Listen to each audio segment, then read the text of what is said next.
right, we'll take questions for Coach Martin.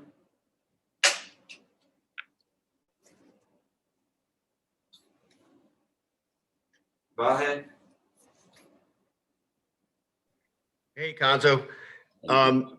Just looking to tomorrow, I'm trying to remember if you ever went to this game as a young man when you were growing up, if you ever, how far back you went with it. But whatever the case, I assume this game's going to be the most different atmosphere than the one you would have had maybe all season. And I just wonder if you could speak to that and the implications of that. Well, one, I never went when I was in high school. I'm not sure if it was at that point home and road. So, no, I did. I watched it on TV, but again, at the time, I can't remember they playing home and road games. And yes, it's different. But, you know, we've had enough games. I think if it was the first game of the season, it'd be really different. But, I mean, we've had games under our belts. Both teams we played without fans, so we understand it. And it's simply basketball at that point. Dave? Yeah, Cuonzo, Illinois has their core guys back, but just how different are they playing this year just compared to in the past with some of the guys that Brad's added? I mean, of course, they're a talented team. When you have your core back, that helps. They've added some really good freshman pieces, really talented. And I think the other thing, when you have returning guys, they're older, stronger, they're better because just the maturity as a basketball player. And I think it's safe to say that Ayo is as good as any point guard or combo guard in America. I mean, without question, the way he gets downhill, the way he attacks the rim and makes plays. So that part is understood. Kofi's as strong as anybody. Gorgie, the way he plays inside, outside, facilitates, moves the ball, all those things. Again, I'm not in their locker room, but I would imagine he's to them like Mitch is to us, a valuable piece to what they do. Gabe? Cuonzo, with all your guys that have such strong connections to Illinois, do you have to talk to them at all about making sure this game isn't treated any different than any other one? And is that different now that it's most of their third times going through it? Well, I think what we always talk about is playing the game on the floor. And what I mean by that is all the other stuff swirling around outside of the arena in the stands that we don't have any control. Let's lock in it and let's play the game on the wood. That's where the basketball game is won, on the basketball floor. Don't get consumed with the other stuff, and because you can lose focus. And carrying out our assignments, the task at hand, winning the basketball game. And these are the things we need to do to win the game. So let's focus on that. Anything else you don't need. Mitch? Cuonzo, you just touched on Ayo, called him one of the best combo guards in America. I'm curious, do you, obviously without getting into specifics of your game plan, can you, kind of sell out and stopping him, or does the balance that Illinois has around him kind of make that impossible and still kind of have to commit to one guy on him? Well, I think what happens when you have teams that are in the top 10, it's the reason why they're top 10. That means you have other parts. You have guys that can make shots. Like Adam Miller, as good as any shooter in the country. I don't care what class he is. I mean, he can shoot the ball. And I saw that. Unfortunately, I saw it on the AAU circuit and all. He can shoot the ball at a high level. So Cabello is as talented as any point guard in the country. Shifty, crafty with the basketball, can score the ball. So no, you just can't sit there and say, okay, let him score 30. They have other guys that can make plays. I mean, they have post guys that you have to treat with a high level of respect. They have guys that can make shots, and it's part of it. When you start getting to the point where teams are top 10 and 5, it's the reason why they're top 10 and 5s, because they have multiple parts. Eric? Cuonzo, for obvious reasons, Mark Smith is usually the center of attention in this game, at least on the floor. Do you think it helps him or hurts him that there won't be 15,000 people out there cheering him or booing him on Saturday? And then as well, do you think it helps him that he's on kind of the role he is as Conference Player of the Week and led the team in scoring against Liberty? Do you think that helps his game as well? I just think it helps him having a peace of mind in his basketball. It just probably, I would imagine, it's probably been the toughest for him because of the transition from one place to the other. If social media wasn't a world, then it wouldn't even be an issue. Probably wouldn't even be talking about it really. But because that is an issue and kids see things, and I'm not saying Mark's consuming what he sees, but Mark's a mature guy. Mark's mature. Mark's want to play well. Mark's going to compete and do all those things.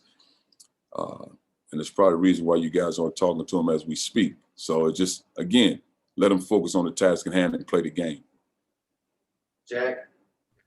And so you touched on it a little bit, but Illinois, obviously a team that's been shooting the three ball very well this year. I mean, how much has that been a point of emphasis for you, not only leading up to this game, but this week in general, since Liberty does it really well too? We always try to defend the 3-point line as well as trying to make them. We spend a lot of time defending the 3-point line, but with that being said, it's one thing to stop a person from shooting a 3-point shot, but now you have to be able to defend them off the dribble. Those guys know how to shot fake and make the next play. Now you have to do that without fouling, hand checking, because instincts tell you to challenge the shot. The next thing you do, you put your hand on the guy's hip to try to slow him down. So, and that's a lot of practice, and I think we've been solid in that area. But again, they'll take 3-point shots. They'll get downhill. They'll get the ball inside. You have to make some decisions when the ball goes inside. How do you defend that? Do you double the post? Now you got to be ready to rotate all these things. And it's not easy. And I go back to, I said it before, when you get to top 10 and 5 in the country, there's a reason why you're that. Sweetie. Because at least early in the season, pretty much everyone's kind of talked about maybe experienced teams having an easier time during COVID, just adjusting to everything. I guess with this game being between you guys and Illinois, both experienced teams, I guess, does that kind of maybe help the quality of play or anything, or kind of or affect things like that? I don't think so. I don't necessarily think experience has a lot to do with it, because we didn't have our guys back in June and July. And my reasons was because of COVID. Now, a lot of teams, they had their teams back in June and July, so they had time to spend with their teams. So, I mean, I don't know if that's the case, but it's what you implement, it's what your style is. Some teams might have a package of 50 different plays. That's a lot to consume. Some teams might have something different, 4 or 5 defensive situations. I don't know what their style is, but I don't necessarily think that is the reason, unless everybody had June and July off, and that wasn't the case. Because, I mean, that's because we look at our team right now, there are probably 15, 20 things that we have on our chalkboard as a coaching staff that we, as soon as we get a break, we have to spend time on, because we didn't have the June and July. That's stuff we would have taken care of and cleaned up in June and July. But because our guys play with such an effort and play so hard, a lot of stuff you might see, you might not be able to see the error on the floor, but we see it as a staff. But because they're strong and they're physically able to cover up some stuff, we can hide it, but we got to get it corrected. Gabe. Yeah, Cuonzo, you talked a little bit about Adam Miller, but I know you guys, definitely recruited him. Was he a guy you saw being able to come in and do in year one what he is right now? No question. And oftentimes I think Adam might have been ranked anywhere, and I don't get consumed with rankings, but anywhere between 25 and 40. But then you see guys that were, so to speak, ranked in front of him. That's all fools go, because you knew his game would translate, because he can make shots, he's physical, he can drive the ball downhill. And I go back to when we recruited Robbie Hummel when I was at Purdue. He might have been a top 60, 70 guy. It's like, man, the guy can do anything on the floor. He came as a freshman, he could do anything on the floor. So you knew it would translate. Some of these guys, you have them up high for whatever reasons, but their games don't translate. His game, you knew from day one, because he was an elite shooter on an AAU circuit with 2 or 3 guys defending him. You knew he could straight line drive. You knew he was strong and fit him. He's probably 6'5", 205 pounds. Oh, yeah, no question about it. You saw that. Yeah. Dave. Cuonzo, when Jeremiah and Kofi are on the floor together, how much does this game come down to that matchup and who has the edge? Good question. I think it's big. It's who can make plays, who can get offensive rebounds, who can finish at the rim, who can set ball screens and dive and make plays. I mean, it's big because they both put pressure on your defense, because you have to identify when they attacking down here. Like Jeremiah changed the game against Liberty for us because of that. And when that happens, you got to make a decision. Do you protect that, or you try to guard out the 3-point line? And again, some has to give. Mitch. Sorry, I forgot to put my hand down. Okay, go ahead. Cuonzo, this is just a more general question, but just in watching you guys on the lighter side, you look a little more mobile and nimble yourself, moving around in the clothes you're wearing. And I'm just curious what it does feel like to be on the sideline between the mask and the difference in what you wear. Does it feel different to be coaching right now, physically? It does. I mean, I respect the suit, and I like the attire we have on right now, because I think you can coach, you can feel good in it. The thing that the reason why I would like to wear a suit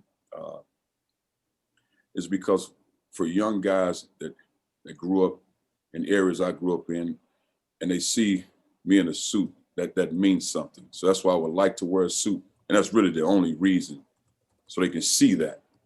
But I would like to wear what I'm wearing now, and hopefully I can continue to wear that. Not that my wife and I'll be boxing about or anything like that, but it's just, so hopefully I can continue that. But it's just because it's the game. The game is played on the floor, and I think you should be comfortable in coaching the game. Do you? It seems like you're. I'm sorry, RJ. But just real quick, I feel like you're maybe making your way up court a little more than usual. Well, that's because of that black seed oil I've been taking. It's good on my joints. Gabe, do you have one more? Yeah, Cuonzo, I know it won't affect the game. You're kind of taking focus off of it, but just as a fan of the game and a guy who's coached in the atmosphere that this game can be, how much do you kind of miss the fact that it will be different this year? Oh, no question. You missed that. I think the game has to be played in St. Louis for a lot of reasons. Just the town, the community, all that thing. And I think we have to be better when we continue playing the game in St. Louis and just creating that atmosphere where fans come in, where you see it almost Thursday and Friday. You know there's a game coming on Saturday. We have to get back to that. Plus, it also generates income and good feelings around the holiday season in the St. Louis area. So I think it's different, man. I mean, this time of year, you always want joy. The only negative about this, somebody has to fall. Around that Christmas holiday, somebody has to lose that game. But other than that, the whole both states should be excited about it because, again, it's exciting times and holiday season, all those things matter. And you got two high-level teams that time of year. You don't get many games like that. Anything else for Coach? Dave, you got one more? Hey, Cuonzo, how I don't know how conscious you are. I mean, you keep track of what Eli's doing, but when both programs kind of have momentum going, just how positive is that? Obvious question, but how positive is that for your program? Can you really feed off each other like what's happening right now, it appears? It's always good, I think, because what happens, everything moves via social media, newspaper, Instagram, all that, because that's exciting. Winning is exciting, and it's energy, it's passion, it's enthusiasm. Everybody jumps on board. So that's always a good thing to have. And I'm very happy for those guys. I mean, they playing it at a high level. They're doing great things, and it's fun to be a part of. Yes. All right. Thank you, guys.